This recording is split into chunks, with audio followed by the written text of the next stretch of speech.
बात कर रहे थे एक्सेलरेशन की, तो आपने देखा it is simply as average value as instantaneous value given on the board. Now बेटा we will take some numerical analysis to make it understood better.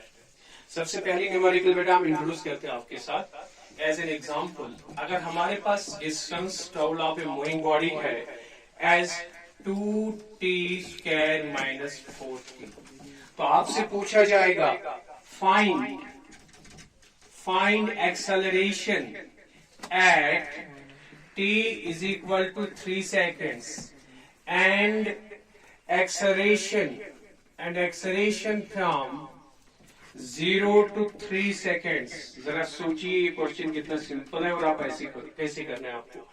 आपको गिवन डिस्टेंस टाइम इक्वेशन है ना बेटा। आपको एक्सेलरेशन 3 सेकंड पे find means instantaneous value और 0 से 3 means average value. दो चीजें आपको देखने हैं, इंस्टेंटेनियस वैल्यू और ठीक है जी। सबसे पहली बात हम एक्सेलरेशन को कैसे मेजर करेंगे। एक्सेलरेशन मेजर होती है rate of change of velocity से। श्योर बेटा, लेकिन हमें डिस्टेंस और टाइम की इक्वेशन दी गई है, वेलोसिटी नहीं है, तो हम पहले वेलोसिटी मेजर करते हैं।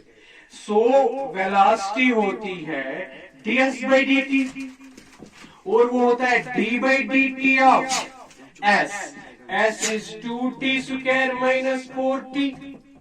श्योर। तो बेटा इसको जरा फाइंड करते हैं, v कितना हुआ, तो आपको पता है 2t² का डिफरेंशिएशन क्या बनेगा, 2 बाहर आएगा, t² का हो जाएगा 2t, 2 2 तो ये हो जाएगा 4t माइनस यहां से 4 बाहर आएगा, dt by dt इज 1, 4 1 तो आपकी वेलोसिटी हुई ये, velocity is 4t minus 4। So you have to find x।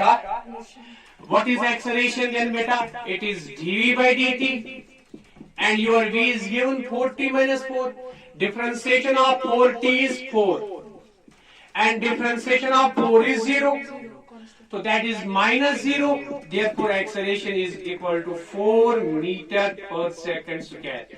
किस टाइम पर, थर्ड टाइम पर, at the time of third second पे, इंस्टेंट थर्ड पे आपकी एक्सेलरेशन ये हुई।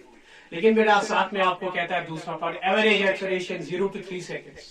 तो आपको एक्सेलरेशन एवरेज ढूंढनी हो 0 to 3 seconds, that is final velocity minus final velocity is v3, initial velocity is, and time taken is final time minus 3 minus 0 is 3।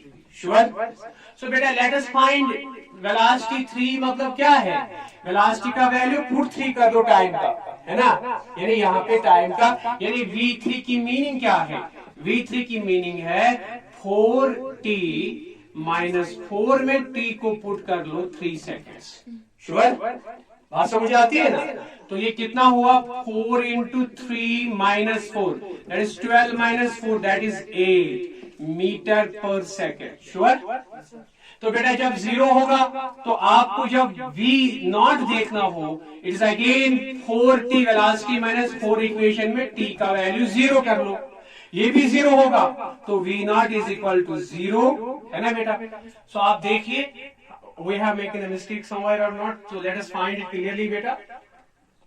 तो हम ऑब्जर्व करते हैं यहाँ पे ये कितना बनेगा। सो 4t ये ठीक है ना, 4t माइनस 4 ठीक है, वेलोसिटी की रिजल्ट ये है, तो यहाँ पे जाके t का 0 कर लेंगे, 0 दैट इज -4, है ना बेटा, -4। So finally it is -4 metre per second. तो जब आप वहां पे जाओगे तो एक्सेलरेशन कितनी बनेगी एवरेज में 3 मिनट सेकंड्स में, 0 से 3 सेकंड में v3 कितना बना था 8, फिर माइनस, फिर इसका -4 आएगा, है ना बेटा, अपॉन 3 आएगा, it is minus minus 8 plus 4 is 12 upon 3, therefore acceleration is again 4 meter per second।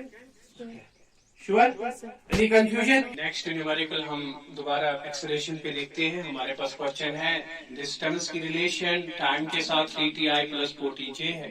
जब i और j आता है तो बेटा आपका सेंस क्लियर होता है, ये प्लेन की मोशन है, x में इसका मैग्नीट्यूड 3t है, y में इसका मैग्नीट्यूड 4t है, ठीक है बेटा, y डायरेक्शन में। तो आपको पूछा जाता है वेलोसिटी एट 1 सेकंड बताओ, स्पीड एट 1 सेकंड बताओ, एक्सेलरेशन एट 2 सेकंड बताओ। सबसे पहली बात बेटा हमें गिवन क्या है? हमें गिवन है डिस्टेंस की time relation 3t into I with direction means magnitude x with direction x plus 4t means magnitude y with direction of y that is j vector. Sure बेटा? तो हम यहाँ लिख सकते हैं, हमारे पास इसकी मीनिंग क्या है? Displacement along x magnitude 3t है, displacement along y magnitude 4t है. श्योर बेटा? Any confusion?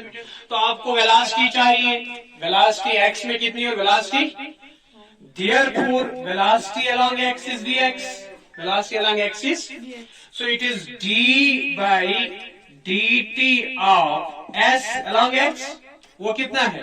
3t, तो वो हो जाएगा d by dt of 3t.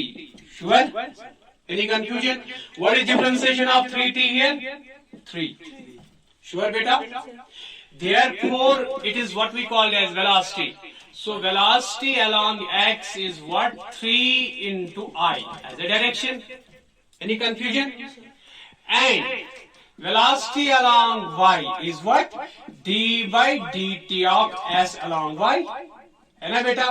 What is that? d by dt of 4t. What is it? 4. Therefore, velocity along y is 4 times j. Sure? Any confusion? Now, what you have to measure? Velocity at time of 1 second. Any confusion? Implies that velocity of moving body along a plane becomes x का 3i plus y का 4j. ये हुआ velocity का general result. लेकिन आपको कब major करना है? t equal to 1 second. At t equal to 1 second. आप देखिए इस इक्वेशन में टाइम है ही नहीं, यानी वेलोसिटी टाइम पे डिपेंड. इसका मीनिंग है टाइम जो भी हो वेलोसिटी इस सिचुएशन में नहीं बदलेगी. Is a constant velocity. So no time here, no time, so velocity is constant. जब वेलोसिटी क्या है? अगर वेलोसिटी कांस्टेंट है, सेंस ऑफ एक्सेलरेशन क्या होना चाहिए फिर? अगर वेलोसिटी बदल नहीं रही है, फिक्स्ड है, what is acceleration that time? अरे एक्सेलरेशन क्या है? Rate of change of velocity, final velocity minus जब वेलोसिटी फाइनली वही हो इनिशियली वही, व्हाट इज द रिजल्ट? 0. तो एक्सेलरेशन होनी क्या चाहिए? और इस सिचुएशन में हमें एक्सेलरेशन देखनी है, वो भी क्या होना चाहिए फिर? क्योंकि वेलोसिटी फिक्स्ड है. वेलोसिटी, क्योंकि वेलोसिटी में टाइम है ही नहीं जिसपे डिपेंड करता है चेंज होने के लिए, इसलिए इस सिचुएशन में पर्टिकुलर क्वेश्चन के सिचुएशन में वेलोसिटी फिक्स्ड होनी चाहिए, कांस्टेंट होनी चाहिए, और सेंस से एक्सेलरेशन 0. लेकिन हमें मेजर करना है, देखना है 0 आएगा. श्योर? फिर आपको दूसरा पार्ट क्या चाहिए? स्पीड. स्पीड चाहिए बेटा. तो let us find speed. Speed क्या होता है बेटा? Magnitude of velocity. क्या होता है? मैग्नीट्यूड ऑफ वेलोसिटी वेक्टर है. जब हम वेक्टर्स पढ़ेंगे बेटा, वहां आपको सिखाएंगे कि मैग्नीट्यूड वेक्टर का होता है always under root of component square sum. क्या होता है? तो याद रखिए, स्पीड वेलोसिटी का मैग्नीट्यूड देखना है, it's under root of component. इसमें एक्स है और एक्स कंपोनेंट ये है और वाई कंपोनेंट x 3 है और y, तो ये हो जाएगा 3 square plus 4 square. It is root 25. It is 5 metre per. तो स्पीड कितनी हुई? सो स्पीड के पास कोई डायरेक्शन, इसलिए इसमें आई या जे नहीं आएगा, सीधे एक वैल्यू आएगा. Any confusion? तो थर्ड पार्ट x था, तो एक्सेलरेशन x में भी देखनी और एक्सेलरेशन. सो पहले एक्सेलरेशन x देखेंगे. It is d by dt of vx. Sure? What is Vx बेटा? 3i. या you can say 3. यानी कि मैग्नीट्यूड से 3 है, तो ये आएगा d by dt of 3. But what is differentiation of constant? 0. Any confusion? Acceleration along y बताओ कितना आएगा? d by dt of vy. बेटा यहाँ देखो जिगर, यहाँ बताओ vy कितना है? कांस्टेंट 4. सो ये differentiation d by dt of constant 4 की भी क्या आएगी? Therefore acceleration total क्या है? And we have justified. और हमें मिला भी एक्सेलरेशन 0, लेकिन होता भी नहीं. बड़ा इसी सेंस का क्वेश्चन में आपको एक होमवर्क देता हूं, आप उसको प्रैक्टिस करोगे, तो प्रैक्टिस करने के बाद आप देखोगे बिल्कुल यही सेंस होगा, लेकिन रिजल्ट डिफरेंट होगी. So let us take